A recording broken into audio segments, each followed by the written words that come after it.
Arda'nın Mutfağı YouTube kanalıma hepiniz hoş geldiniz. Bugün eğer benimle birlikte güzel vakit geçirmek istiyorsanız sizlere puzzle'lı, mısır unlu, şahane bir kek yapacağım. Kimisi için kek, kimisi için ekmek. Önce bütün sebzeleri tavada pişirerek başlıyoruz. İnce tavamı ocağın üstüne koydum, iyice ısıttım. İçerisine 1 yemek kaşığı zeytinyağı, 1 adet kuru soğan, 1 adet kırmızı kapya biber, 6-7 yaprak reyhan ince doğranmış, yarım bağ maydanoz, 5-6 tane taze soğan ve 1 bağ ince ince kıyılmış pazıyı ekliyorum. Her şey sönene kadar ocağın üstünde bu arkadaşları yavaş yavaş pişirmeye başlıyoruz. 2-3 dakika içinde sebzeler birazcık hacimlerini kaybedince içerisine birazcık tuz, biraz karabiber, bir tutam da pul biber ilave ediyorum ve her şeyi güzelce karıştırıyorum. Ocağın altını kısacağım. Bu arkadaş hafiften suyunu salsın, sonra da birazcık toplasın diye bunu burada kendi haline bırakacağım. Bu burada yavaş yavaş olurken geçelim diğer tarafa. 4 tane yumurtayı derin kaseye kırıyorum. İyice çırpıyorum. Yarım su bardağı kadar süt ekliyorum yumurtanın ve şöyle bir tur daha çırpıyorum. Yumurtalar hazır. Dönelim ocağa. Yarım su bardağı kadar mısır unu ve bir tepeleme yemek kaşığı un ekleyip aşağı yukarı 3 dakika kadar güzelce kavurmanızı isteyeceğim sizden. Ayrı bir kabın içerisine transfer edeceğiz ve birazcık soğutana kadar bu şekilde karıştırmaya devam edeceğiz. Sıcaklığı gittikten sonra yumurtalı karışımı karıştıra karıştıra içine ekleyeceğiz. Ekleyin ve iyice bunu bütün sebzelere yedirin. Her şeyi güzelce karıştırdım.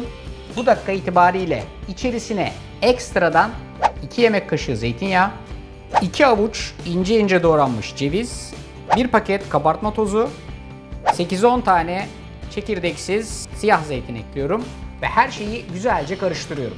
Kabartma tozunu en sonda ekledim çünkü işlevini çok iyi ve güzel şekilde yapmasını istiyorum. Tefal ince tavam ocağın üstünde, içerisine bir küçük kaşık kadar zeytinyağı ekliyorum ve hazırladığım bu lezzetli karışımı direkt olarak tavamın içerisine transfer ediyorum.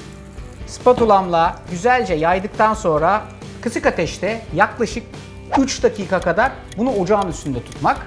3 dakika içerisinde altı tatlı bir renk alacak ve hafif bir kalıp kıvamına gelecek. Bak zaten burada görüyorsunuz. Rüzgar da hızlı hızlı diyor. Hadi yap da bir an önce yiyelim diye. 3 dakikanın sonunda bak böyle kenardan hafif hafif zaten kendi kendine bir yön vermeye başladı bu arkadaş. Hala sallanıyor. Çok güzel yerdeyiz.